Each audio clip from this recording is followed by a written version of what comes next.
Doctor Rangareddy Sirigiri అండి. నేను ENT సర్జన్ని. పిల్లలకు సంబంధించిన ఈఎన్టీ ప్రాబ్లమ్స్ గురించి నేను పీడియాట్రిక్ ఈఎన్టీ ఫెలోషిప్ని అమెరికాలోని children's hospital of Michigan Detroit హాస్పిటల్లో చేయడం జరిగిందండి.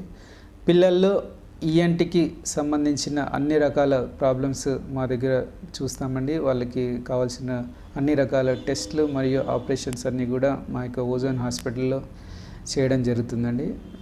ఈరోజు దానిలో భాగంగా మనము ఈరోజు పిల్లల్లో గురకకు సంబంధించిన ప్రాబ్లమ్స్ గురించి మాట్లాడదాము. దాని గురించి గురకకు గల కారణాలు, దానికి చేయవలసిన టెస్ట్లు, అలానే దాని యొక్క ట్రీట్మెంట్ గురించి ఈరోజు మాట్లాడుకుందామండి. పిల్లల్లో చాలా వరకు మనం చూసినట్లయితే చాలామంది పిల్లలు సైలెంట్గానే నిద్రపోతారు. కానీ కొంతమంది పిల్లలు మాత్రము పడుకున్నప్పుడు వాళ్ళకి గురక వస్తుంది. సో గురక పెట్టడం అనేది మనము ఇంతకుముందు వింటుంటాము. గురక పెట్టి నిద్రపోతున్నట్లయితే చాలా బాగా నిద్రపోతున్నట్లు, అంటే సౌండ్ స్లీప్గా అనుకుంటాము. కానీ అది కరెక్ట్ కాదండి. ఎప్పుడైతే మనము గురక పెడుతున్నట్లయితే, అంటే మన పిల్లలు గురక పెట్టి నిద్రపోతున్నట్లయితే వాళ్ళకి ప్రాబ్లం ఉన్నట్లు మనం గుర్తించాలి. గురకకి చాలా కారణాలు ఉంటాయి. పిల్లల్లో ఎస్పెషల్లీ, పెద్దల్లో గురకకి వేరే కారణాలు ఉంటాయి, చిన్నపిల్లల్లో గురకకు వేరే కారణాలు ఉంటాయి. పెద్దల్లో గురకకి వేరే కారణాలు ఉంటాయి మరియు దానికి ట్రీట్మెంట్ కూడా వేరే విధంగా ఉంటుంది. అలానే పిల్లల్లో గురకకి కారణాలు వేరే ఉంటుంది, వాటికి ట్రీట్మెంట్ కూడా వేరే విధంగా ఉంటుంది. పెద్దలకి ట్రీట్ చేసినట్లు పిల్లలకి ట్రీట్ చేయడం కరెక్ట్ కాదు. అయితే పిల్లల్లో మామూలుగా చూసినట్లయితే, అంటే ఈ 2 సంవత్సరాల నుంచి కూడా ఈ ప్రాబ్లం చూస్తుంటాము. 2 సంవత్సరాల నుంచి 6 సంవత్సరాల వరకు, అంటే ఎస్పెషల్లీ ఇంకా 4 సంవత్సరాల నుంచి 6 సంవత్సరాల వరకు చాలా ఎక్కువగా ఉంటుంది. కానీ 2 సంవత్సరాల పిల్లల్లో కూడా మనము ఈ గురక అనే ప్రాబ్లం చూస్తుంటాము. ఈ గురక అనేది ఎలా వస్తుందంటే, మన ముక్కు నుంచి మన వాయిస్ బాక్స్, అంటే స్వర తంత్రికల వరకు ఏ ప్రదేశంలోనైనా ఈ గాలి తీసుకునే ఘట్టంలో ఏదైనా అడ్డుపడినట్లయితే ఈ గురక రావడం జరుగుతుంది. అంటే ముక్కులో కండ పెరగడం కావచ్చు, లేదా ముక్కులో ఏదైనా తిత్తిలాగా, అంటే పుట్టుకతో వచ్చే కొన్ని రకాల తిత్తుల వలన కూడా ముక్కు మూసుకుపోవడం జరుగుతుంది. అలానే గొంతులో చూసినట్లయితే, గొంతులో ముక్కు వెనుక భాగంలో అడెనాయిడ్స్ అనే టిష్యూ ఒకటి ఉంటుంది. సో ఈ టిష్యూ పెరగడం వలన, అంటే ఇది మామూలుగా మనకి ఇన్ఫెక్షన్స్ రాకుండా యూజ్ అవుతుంది. ఇది అంటే మన యొక్క ఇమ్యూనిటీలో ఒక పార్ట్, ఈ అడెనాయిడ్స్ అనే టిష్యూ. సో ఇది పెద్దగా సైజ్ పెరిగినప్పుడు ఆ ముక్కు వెనకాల ఇది మొత్తం బ్లాక్ చేస్తుంది. దానివల్ల ముక్కు నుంచి గాలి తీసుకోవడం ఇబ్బంది అవుతుంది. సో అందువల్ల ముక్కుతో గాలి తీసుకోలేక వాళ్ళు నోరు తెరిచి పడుకోవడం జరుగుతుంది. గొంతులో చూసినట్లయితే టాన్సిల్స్ మన గొంతులో 2 వైపులా ఉంటాయి. ఇవి కూడా మన ఇమ్యూనిటీకి పనిచేస్తాయి. సో వీటి సైజు పెరిగినప్పుడు కూడా పిల్లల్లో గాలి తీసుకోవడం ఇబ్బంది అవుతుంది, గురక అనేది చూస్తుంటాము. అలానే కొన్ని రకాల లారింగో మలేషియా అని ఉంటుంది. ఈ గాలి తీసుకునే గొట్టము ఎక్కువ గట్టిపడదు, ఎలాస్టిక్గా ఉంటుంది. ఫ్లాపీగా ఉండడం వల్ల అది గాలి తీసుకున్నప్పుడు మూసుకుపోతుంది. సో వీటన్నిటి కారణాల వల్ల పిల్లల్లో గురక చూస్తుంటాము. కానీ వీటన్నిటిలో కల్లా మనం కామన్గా చూసే ప్రాబ్లమ్స్ ఏంటంటే, ఈ టాన్సిల్స్, అడెనాయిడ్స్ అనేవి పెద్దగా పెరగడం వలన పిల్లల్లో ఈ గురక రావడం జరుగుతుంది. ఈ టాన్సిల్స్, అడెనాయిడ్స్ మామూలుగా చిన్న సైజులో ఉండి మనకి ఇన్ఫెక్షన్స్ రాకుండా ఒక part of the immunity layer లాగా ఉంటాయి. మామూలుగా అవి యూజువల్గా 4 to 6 years అప్పుడు అవి చాలా పెద్దగా పెరిగి మళ్ళీ 6 years తర్వాత నుంచి తగ్గుతూ వస్తుంటాయి. 12-13 years తర్వాత అసలు ఈ టాన్సిల్స్, అడెనాయిడ్స్ అనేవి మనము చాలా చిన్నగా అయిపోతాయి, అవి గుర్తించలేము. అయితే ఈ చిన్న పిల్లల్లో 2 సంవత్సరాల నుంచి కూడా కొంతమందికి పిల్లల్లో చూస్తుంటాం మనము ఈ అడెనాయిడ్స్ లేదా టాన్సిల్స్ పెద్దగా అవడం వలన ఈ గురక అనేది రావడం జరుగుతుంది. సో ఈ అడెనాయిడ్స్, టాన్సిల్స్ పెరగడం వలన పిల్లలు గురక పెట్టడము, నోరు తెరిచి పడుకోవడము, చొల్లు అంటే సెలైవా, నోరు వాళ్ళు ఎప్పుడు తెరిచి ఉండడం వలన వాళ్ళు ఈ సెలైవాన్ని మింగలేక సొల్లులాగా కారుతూ ఉండడము నోటి నుంచి, అలానే నోస్ ఇప్పుడు ముక్కు ఎప్పుడు బ్లాక్ అవడం వలన ఆ ముక్కు నుంచి కూడా ఎప్పుడు సెక్రెషన్స్ రావడము, ముక్కు ఎప్పుడు అంటే జలుబు ఎప్పుడు దీర్ఘకాలం జలుబు ఉండడము, ఇవన్నీ ప్రాబ్లమ్స్ ఉన్నప్పుడు మనకి టాన్సిల్స్ అడినాయిడ్స్ పెద్దగా ఉన్నట్లు గుర్తించాలి. సో ఇలాంటి కండిషన్స్లో మనం గురక పెడుతున్నప్పుడు పిల్లల్ని వాళ్ళు నోరు తెరిచి నిద్రపోతున్నప్పుడు మనం ఈ ఎగ్జామినేషన్ చేసినట్లయితే వాళ్ళకి ఈ టాన్సిల్స్ అడినాయిడ్స్ పెరిగినట్లు తెలుస్తుంది. సో ఈ టాన్సిల్స్ అడినాయిడ్స్ పెద్దగా పెరిగినప్పుడు వాళ్ళు ఈ గురక ఉన్నప్పుడు అంటే పిల్లలు మెయిన్గా ఏంటంటే పిల్లలకి సరిగా నిద్రపోలేరు. వాళ్ళు పడుకున్నంతసేపు కూడా 100% నిద్రపోలేరు. అంటే ఈ గాలి తీసుకునే గొట్టంలో ఇవి అడ్డుపడడం వల్ల వాళ్ళు మామూలుగా అయితే పిల్లలు ముక్కుతో గాలి తీసుకుంటారు, కానీ ఈ అడినాయిడ్ పెరిగి ముక్కు వెనకాల బ్లాక్ చేయడం వల్ల ముక్కు నుంచి గాలి తీసుకోలేరు. సో దానివల్ల వాళ్ళు ఎప్పుడు నోరు తెరిచి గాలి తీసుకోవడం జరుగుతుంది. దానివల్ల ఈ బ్లాకేజ్ అబ్స్ట్రక్షన్ వలన దీన్ని స్లీప్ యాప్నియా అంటారు, అబ్స్ట్రక్టివ్ స్లీప్ యాప్నియా అంటారు ఈ కండిషన్ని. సో ఈ అబ్స్ట్రక్టివ్ స్లీప్ యాప్నియా వలన ఏంటంటే నిద్ర క్వాలిటీ సరిగా ఉండదు. వాళ్ళు గురక పెట్టి నిద్రపోతున్నప్పుడు ఎక్కువసేపు పడుకున్నా కూడా వాళ్ళ బ్రెయిన్కి కావాల్సినంత ఆక్సిజన్ అందదు. సో దానివల్ల ఏంటంటే వాళ్ళు చాలా రెస్ట్లెస్ ఉంటారు. పొద్దున వాళ్ళని నిద్ర లేపడం చాలా కష్టం ఉంటుంది. స్కూళ్ళలో కాన్సన్ట్రేషన్ కష్టం ఉంటుంది. స్కూల్లో పర్ఫార్మెన్స్ కూడా తగ్గుతుంది. యాక్టివిటీస్ మీద ఇంట్రెస్ట్ చూపించలేరు. సో ఈ విధంగా ఓవరాల్గా వాళ్ళ యొక్క లైఫ్ స్టైల్ మొత్తం ఎఫెక్ట్ అవుతుంది. అలానే స్కూళ్ళలో గ్రేడ్స్ పడిపోతాయి, ఆటలు సరిగా ఆడలేరు, ఈ ఆహారం కూడా సరిగా తినలేరు.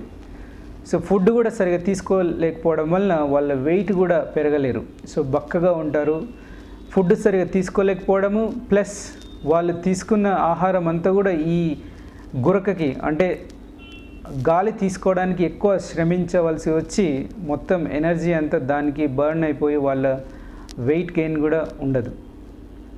సో ఇలాంటి పరిస్థితుల్లో మనము వెంటనే వాళ్ళని చూసినట్లయితే మనకి క్లియర్గా తెలిసిపోతుంది వాళ్ళకి టాన్సిల్స్ అడినాయిడ్స్ పెరిగినట్లు. వేరే కొన్నిసార్లు ఎక్స్రే చేసి చూసినట్లయితే కూడా మనకి దాంట్లో తెలుస్తుంది, కానీ ఎక్స్రే కూడా అవసరం లేకుండా కూడా మనం చెప్పొచ్చు వీళ్ళకి టాన్సిల్స్ అడినాయిడ్స్ పెరిగినట్లు చెప్పొచ్చు. టాన్సిల్స్ మనకు కనిపిస్తాయి, నోరు తెరిచి చూస్తే టాన్సిల్స్ పెద్దగా ఉన్నట్లు కనిపిస్తాయి, కానీ అడినాయిడ్స్ మాత్రం ముక్కు వెనుక భాగాల్లో ఉంటాయి కాబట్టి నోట్లో నుంచి చూసినా కూడా కనిపించవు. దానికి మనకు ఒక ఫైబర్ ఆప్టిక్ ఫ్లెక్సిబుల్ నాసో లారింగోస్కోప్ అనే ఒక ఇన్స్ట్రుమెంట్ ఉంటుంది, ఎండోస్కోపీ, వీడియో ఎండోస్కోపీ. దాని ద్వారా ముక్కులో గొట్టం వేసి చూస్తే మనకి క్లియర్గా తెలుస్తుంది ఎంత సైజులో అడినాయిడ్స్ పెరిగినాయి, అవి ఎలా ముక్కు వెనకాల మొత్తం బ్లాక్ చేస్తుందనేది తెలుస్తుంది. అలా చూసినప్పుడు మనము స్లీప్ యాప్నియా అని డయాగ్నోస్ చేసినప్పుడు వేరే టెస్ట్లు ఏం అవసరం ఉండదండి. మామూలుగా మనం పేషెంట్ని చూసి వాళ్ళ యొక్క ప్రాబ్లమ్స్ని అర్థం చేసుకొని ఈ ప్రాబ్లమ్ని మనం గుర్తించవచ్చు. ఈ ప్రాబ్లమ్ని గుర్తించిన వెంటనే కొన్నిసార్లు మనం అంటే ఈ యొక్క పరిస్థితి ఎక్కువ సివియర్గా లేనప్పుడు వాళ్ళకి ముక్కు నుంచి ఒక స్టిరాయిడ్ స్ప్రే ఇస్తామండి. ఈ స్టిరాయిడ్ స్ప్రే కొద్ది రోజులు అంటే ఒక నెల వాడి చూడమని చెప్తాము. ఈ నెలలో వాళ్ళకి ఉపయోగం ఉన్నట్లయితే అలానే స్ప్రేని కంటిన్యూ చేయొచ్చు. ఈ ముక్కులో స్ప్రే వాడినా కూడాను వాళ్ళకి ఉపశమనం లభించినట్లయితే వాళ్ళకి ఆపరేషన్ చేసి ఈ అడినాయిడ్స్ని టాన్సిల్స్ని తీసేయడం ద్వారా తిరిగి వాళ్ళు మామూలుగా బ్రీత్ చేయడం జరుగుతుంది. గురక కంప్లీట్గా టోటల్గా తగ్గిపోతుంది. సో ఈ ప్రాబ్లంని చిన్నపిల్లల్లో పూర్తిగా నయం చేయవచ్చు ఆపరేషన్ ద్వారా. ఈ టాన్సిల్స్ అడినాయిడ్స్ ఆపరేషన్ గురించి మనకి చాలా అపోహలు ఉన్నాయి బయట జనాలలో. చాలామంది వచ్చి అడుగుతారు, డాక్టర్ గారు ఇది మీరు ఇంతకుముందు చెప్పారు ఇమ్యూనిటీకి ఉపయోగపడతాయని చెప్పారు టాన్సిల్స్ అడినాయిడ్స్, మరి వాటిని తీసేస్తే మా పాపకి లేదా బాబుకి ఫ్యూచర్లో ఇమ్యూనిటీ తగ్గిపోయి ఇన్ఫెక్షన్స్ వచ్చే అవకాశాలు ఏమైనా ఉండొచ్చు కదా అని అడుగుతారు. అది క్వశ్చన్ మీరు అడగొచ్చండి కంపల్సరీ. ఎందుకంటే ఈ టాన్సిల్స్ అడినాయిడ్స్ అనేది యాక్చువల్గా ఇమ్యూనిటీలో భాగము, కానీ ఇది ఒక్కటే కాదండి మనకి ఇమ్యూనిటీలో ఉన్న భాగం. ఇది only one part of the layer. So ఇది తీసేసినా కూడా మిగతావి ఇమ్యూనిటీలో పని చేస్తాయి, దానివల్ల ఇన్ఫెక్షన్ రాకుండా జరుగుతుంది. మన బాడీలోని పార్ట్ వలన మనకి ఉపయోగం కంటే అనర్థం ఎక్కువ జరిగినప్పుడు దాన్ని తీసేయడం కరెక్ట్ అండి. దాన్ని ఉంచుకొని దానివల్ల జరిగే అనర్థాలు ఎక్కువ ఉంచుకోకుండా దాన్ని తీసేయడమే కరెక్ట్. సో అలాంటిదే ఈ టాన్సిల్స్, అడినాయిడ్స్ అనేవి. సో ఈ అడినాయిడ్స్, టాన్సిల్స్ తీసేయడం వలన పిల్లలకి ఎటువంటి ఇమ్యూనిటీ ప్రాబ్లం కలగదండి. అది 100% కరెక్ట్. తర్వాత ఇంకా చాలామంది వాళ్ళ పేరెంట్స్ అడుగుతుంటారు, డాక్టర్ గారు చిన్న వయసులో 2 సంవత్సరాల వయసులో పిల్లలకి ఆపరేషన్ చేయొచ్చా అండి? చాలామంది డాక్టర్లు చెప్పారు ఆపరేషన్ ఇంత చిన్న వయసులో చేయకూడదని అంటారు అని అడుగుతారు చాలామంది. సో అది కూడా కరెక్ట్ కాదండి. 2 సంవత్సరాల వయసున్న వాళ్ళకి కూడాను మనం ఆపరేషన్ చేయవచ్చు. మనము ప్రాబ్లం చూడాలి. ప్రాబ్లం అనేది వాళ్ళకి సివియర్గా ఉంది అంటే గురక చాలా ఎక్కువ పెట్టడము, వాళ్ళు పూర్తిగా నోరు తెరిచి గాలి తీసుకోవడము, చాలా ఇబ్బంది పడుతున్నట్లయితే 2 సంవత్సరాల వయసులో వారికి కూడాను ఈ టాన్సిలెక్టమీ, అడినాయిడెక్టమీ ఆపరేషన్ చేయొచ్చండి. ఇది కంప్లీట్గా టోటల్గా సేఫ్ ఆపరేషన్. అంటే దీనివల్ల ఎటువంటి కూడా పెద్ద ప్రమాదాలు జరిగే ఆపరేషన్ కాదు. మనము సేఫ్గా చిన్న వయసులో వాళ్ళకు కూడా చేసుకోవచ్చండి. ఇంకా కొద్దిమంది పేరెంట్స్ అడుగుతుంటారు, ఈ ఆపరేషన్ వల్ల కలిగే ప్రమాదాలు ఏంటండి డాక్టర్ గారు అని అడుగుతారు. సో చాలా వరకు మనం చూసినట్లయితే ఇప్పుడు నేను చెప్పిన ప్రాబ్లమ్స్ అనేవి చిన్నపిల్లల్లో టాన్సిల్స్ ఒకటే కాదండి. అంటే టాన్సిల్స్ పెరగడం వలన కాదు, చాలా వరకు ఈ అడెనాయిడ్స్ అంటే ముక్కు వెనకాల ఉండే ఈ టిష్యూ వలన ఎక్కువ ప్రాబ్లమ్స్ అంటే చాలా మందిలో చూస్తుంటాం. వాళ్ళలో టాన్సిల్స్ ఏం పెరగవండి. సో అటువంటి వారిలో ఓన్లీ అడెనాయిడ్స్ తీసేయడం జరుగుతుంది ఆపరేషన్ చేసి. కొద్ది మందిలో మాత్రమే టాన్సిల్స్, అడెనాయిడ్స్ 2 తీసేయాల్సి వస్తుంది. సో ఇది కంపల్సరీగా టాన్సిల్స్ ఏం తీసేయమండి అందరికీ. ఎవరికైతే టాన్సిల్స్ కూడా పెద్దగా పెరిగి, అడెనాయిడ్స్ కూడా పెద్దగా పెరిగి 2 ఇబ్బంది కలిగిస్తున్నప్పుడు టాన్సిల్స్, అడెనాయిడ్స్ 2 తీసివేయడం జరుగుతుంది. చాలామందిలో ఓన్లీ అడెనాయిడ్స్ అంటే ముక్కు వెనకాల ఉండే టిష్యూ పెరిగి అది ప్రాబ్లం చేస్తుంది, దాన్ని మాత్రమే తీసివేయడం జరుగుతుంది. దాన్ని అడినాయిడెక్టమీ అంటారు. టాన్సిలెక్టమీ అనేది టాన్సిల్స్ తీసేయడం, అది కొద్ది మందిలో చేయడం జరుగుతుంది. కంపల్సరీ 2 తీసేయాల్సిన అవసరం ఉండదండి. ఏదైతే ఇబ్బంది కలగజేస్తుందో దాన్ని తీసేయడం జరుగుతుంది. అంటే మోస్ట్లీ అడెనాయిడ్స్ ఎక్కువ తీసేయడం జరుగుతుంది, కొద్ది మందిలో మాత్రమే టాన్సిల్స్ తీసేయడం జరుగుతుంది. సో ఈ ఆపరేషన్ వల్ల కలిగే ప్రాబ్లమ్స్ కూడా అడుగుతుంటారు చాలామంది పేరెంట్స్. సో మెయిన్గా దీనివల్ల కలిగే ఇబ్బంది ఏంటంటే బ్లీడింగ్ అండి.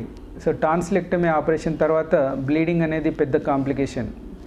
సో బ్లీడింగ్ అనేది ఏంటంటే పిల్లలకు టాన్సిలెక్టమీ చేసిన తర్వాత ఒక వారం లోపు కానీ వారం తర్వాత కానీ ముక్కు నుంచి నోటి నుంచి బ్లీడింగ్ వచ్చినట్లయితే సో మళ్ళీ వాళ్ళు వెంటనే హాస్పిటల్కి తీసుకొచ్చినట్లయితే వాళ్ళని మళ్ళీ ఆ బ్లీడింగ్ కంట్రోల్ చేయొచ్చండి. సో ఇటువంటి బ్లీడింగ్ కాంప్లికేషన్స్ని తగ్గించడానికి మనకు కొత్తగా ఒక కొత్త పద్ధతిలో ఆపరేషన్ చేస్తున్నామండి టాన్సిలెక్టమీ, అడినాయిడెక్టమీని.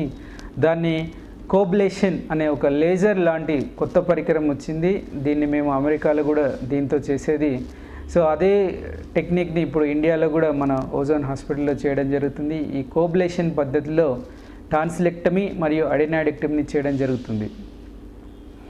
ఈ పద్ధతిలో ఏంటంటే దీంట్లో మనము కట్ చేసేది ఈ కోబ్లేషన్ లేజర్తో కట్ చేయడం వలన బ్లీడింగ్ అనేది చాలా తక్కువగా ఉంటుంది. అంటే రక్తస్రావం చాలా తక్కువగా జరుగుతుంది.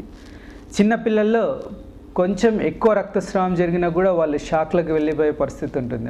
అందువల్ల చిన్నపిల్లల్లో ఇటువంటి రక్తస్రావం లేని ఆపరేషన్ చాలా ఉపయోగం అండి. సో ఇది మన ఓజోన్ హాస్పిటల్లో చాలా రోజుల నుంచి ఈ కోబ్లేషన్ పద్ధతిలో ఈ టాన్సిలెక్టమీని, అడినాయిడెక్టమీని చేయడం జరుగుతుంది. సో దీనివల్ల చాలా తక్కువ రక్తస్రావం ఉంటుంది, తొందరగా రికవరీ అయ్యే అవకాశం ఉంటుంది పిల్లలు. సో దాని మూలంగా వాళ్ళకి నొప్పి కూడా చాలా తక్కువ కలుగుతుంది. ఈ అడినాయిడెక్టమీ వలన నొప్పి పెద్దగా ఉండదండి. కానీ పిల్లలకి ఎవరికైతే టాన్సిలెక్టమీ అవసరం ఉంటుందో వాళ్ళకి గొంతు నొప్పి ఎక్కువగా ఉండే అవకాశం ఉంటుందండి. సో వాళ్ళకి మెడిసిన్ ఇస్తాము నొప్పికి. కంపల్సరీ మెడిసిన్ వాడుకోవాలండి నొప్పిది. ఎందుకంటే ఈ నొప్పితో వాళ్ళు ఏమి తినలేరు, తాగలేరు. దానివల్ల తర్వాత డీహైడ్రేషన్ వచ్చి వేరే కాంప్లికేషన్స్ వచ్చే అవకాశం ఉంటుంది. కావున ఆపరేషన్ అయిన 1 వీక్ వరకు కూడా ఈ నొప్పి మెడికేషన్ తీసుకొని వాళ్ళకి రెగ్యులర్గా ఫుడ్ ఇస్తేనే ఈ కాంప్లికేషన్స్ని తగ్గించవచ్చండి. కొద్దిమంది పిల్లలకి ఈ ఆపరేషన్ అయిపోయాక కొంచెము మాట తేడా వస్తుందండి, కానీ తిరిగి మామూలుగా అవుతుంది. కొంచెం బ్యాడ్ స్మెల్ కూడా వస్తుంది, అయినా కూడా తిరిగి మామూలు అయిపోతారు కొద్ది రోజులైన తర్వాత. ఇంకా కొద్దిమంది పేరెంట్స్ అడుగుతుంటారు, ఈ టాన్సిలెక్టమీ అడినాయిడెక్టమీ ఆపరేషన్ చేసిన తర్వాత పిల్లలు చాలా లావ్ అవుతారండి అని క్వశ్చన్, అవుతారా అండి అని అడుగుతారు. ఇది కూడా మంచి క్వశ్చనేనండి. యూజువల్గా ఆపరేషన్తో లావు కారండి, కాకపోతే ఆపరేషన్కి ముందు ఈ టాన్సిల్స్ అడినాయిడ్స్ పెద్దగా పెరిగి వాళ్ళని ఇబ్బంది కలిగించడం వలన వాళ్ళు ఎక్కువ ఆహారం తీసుకోలేక వాళ్ళు బక్కగా ఉంటారు. ఆపరేషన్ అయిన తర్వాత వాళ్ళకి ఆ ఇబ్బంది ఉండదు, కావున వాళ్ళు మంచిగా ఆహారం తీసుకోవడం వలన కొంచెం బరువు పెరగడం అనేది సహజమండి. కానీ ఈ ఆపరేషన్ వలన పెద్దగా లావ్ అయిపోతారు అనేది మాత్రం పూర్తిగా అపోహ మాత్రమేనండి, అందులో ఎంత మాత్రం వాస్తవం లేదు. అయితే ఈ టాన్సిలెక్టమీ అడినాయిడెక్టమీని ఈ రోజుల్లో ఈ మధ్యకాలంలో చాలా కామన్గా చూస్తున్నామండి. చిన్నపిల్లల్లో గురక అనేది చాలా కామన్గా చూస్తున్నాము. కొంతమంది అడుగుతారు, డాక్టర్ గారు ఇది ఆపరేషన్ చేయించుకోకపోతే ప్రాబ్లం ఏంటండి, అలానే వదిలేస్తే ఏం ప్రాబ్లం ఏమిటండి, ఎలాగో మీరు 12 సంవత్సరాల తర్వాత ఈ టాన్సిల్స్ అడినాయిడ్స్ తగ్గుతాయని చెప్పారు కదా అని అడుగుతారు. అది కూడా కరెక్టేనండి, 12 సంవత్సరాల తర్వాత సైజ్ తగ్గిపోతుంది. కానీ ఎందుకు మన పిల్లల్ని 12 సంవత్సరాల వరకు ఆ ఇబ్బందితో వాళ్ళని బాధ పెట్టాలి? ఈ ఇబ్బంది వలన వాళ్ళకి ప్రతిరోజు నిద్ర నరకమే, అంటే చాలా బాధ కలుగుతుంది. అంటే నోరు తెరిచి నిద్రపోవడం, గురక పెట్టడం, చాలా డిస్ట్రెస్, వాళ్ళ బ్రెయిన్కి కావాల్సినంత రిలాక్సేషన్ దొరకదు, రెస్ట్ దొరకదు, వాళ్ళ పర్ఫార్మెన్స్ తగ్గుతుంది, పొద్దున చాలా డ్రౌజీగా ఉంటారు, స్కూల్లో పర్ఫార్మెన్స్ తగ్గుతుంది. ఎప్పుడు నోరు తెరిచి నిద్రపోవడం వల్ల వాళ్ళ నోరు కూడా, అంటే పళ్ళు కూడా ముందుకు రావడము, ఎత్తుపళ్ళు రావడము అనే అనేక కాంప్లికేషన్స్ ఉండడం వలన దీన్ని అన్ని రోజులు డిలే చేయడం కూడా మంచిది కాదండి. మనకు ఎప్పుడైనా అంటే దానివల్ల కలిగే అనర్థాలు ఎక్కువగా ఉన్నప్పుడు దాన్ని ఆపరేషన్ చేసి వాళ్ళకి ట్రీట్మెంట్ చేయించడమే కరెక్ట్. ట్రీట్మెంట్ చేయించకుండా ఎక్కువ రోజులు ఉంచి వాళ్ళని ఇబ్బంది పెట్టడము కరెక్ట్ కాదు. సో దానివల్ల చాలా కాంప్లికేషన్స్ అన్నీ నేను చెప్పాను. సో మరియు ఈ ఆపరేషన్ కూడా డేంజర్ ఆపరేషన్ కాదు, చాలా సింపుల్ ఆపరేషన్. ఈ రోజుల్లో కొత్త పద్ధతిలో ఈ కోబ్లేషన్ అనే లేజర్ పద్ధతిన ఈ ఆపరేషన్ చాలా సింపుల్గా చేయడం జరుగుతుంది. కావున చిన్న పిల్లలు గురక పెట్టినప్పుడు దాన్ని అశ్రద్ధ చేయకండి. గురకతో నిద్రపోతున్నారంటే అది మంచిగా నిద్రపోతున్నట్టు కాదండి, వాళ్ళకి ఇబ్బంది పడుతున్నట్టు, పిల్లలు ఇబ్బంది పడుతున్నట్టు గుర్తించాలి. దానిని అశ్రద్ధ చేయవద్దు. వెంటనే మీ దగ్గరలో ఉన్న ఈఎన్టీ డాక్టర్ని కన్సల్ట్ చేయండి. వాళ్ళు చూసి టాన్సిల్స్ అడినాయిడ్స్ పెద్దగా ఉన్నాయని చెప్పినట్లయితే ఆపరేషన్ చేయించుకోండి. దీంట్లో పెద్ద కాంప్లికేషన్స్ ఏమి ఉండవండి. ఆపరేషన్ చేయిన తర్వాత వాళ్ళకి చాలా రిలీఫ్ ఉంటుంది, మంచిగా నిద్రపోతారు, మంచిగా ఫుడ్ తీసుకుంటారు, మంచిగా వెయిట్ పెరుగుతారు, మంచిగా స్కూల్ పర్ఫార్మెన్స్ కూడా పెరుగుతుంది. సో ఈ టాన్సిల్స్ అడినాయిడ్స్ అనేది చాలా కామన్ ప్రాబ్లమ్స్ అండి చిన్నపిల్లల్లో. ఈ ప్రాబ్లమ్స్ని నెగ్లెక్ట్ చేయొద్దండి. వెంటనే మీ దగ్గరలో ఉన్న ఈఎన్టీ డాక్టర్కు చూయించుకోండి. మీరు ఎనీ టైం కూడా నా కన్సల్టేషన్ తీసుకోవచ్చండి. నేను ఓజోన్ హాస్పిటల్లో ప్రతిరోజు చూస్తానండి. Thank you.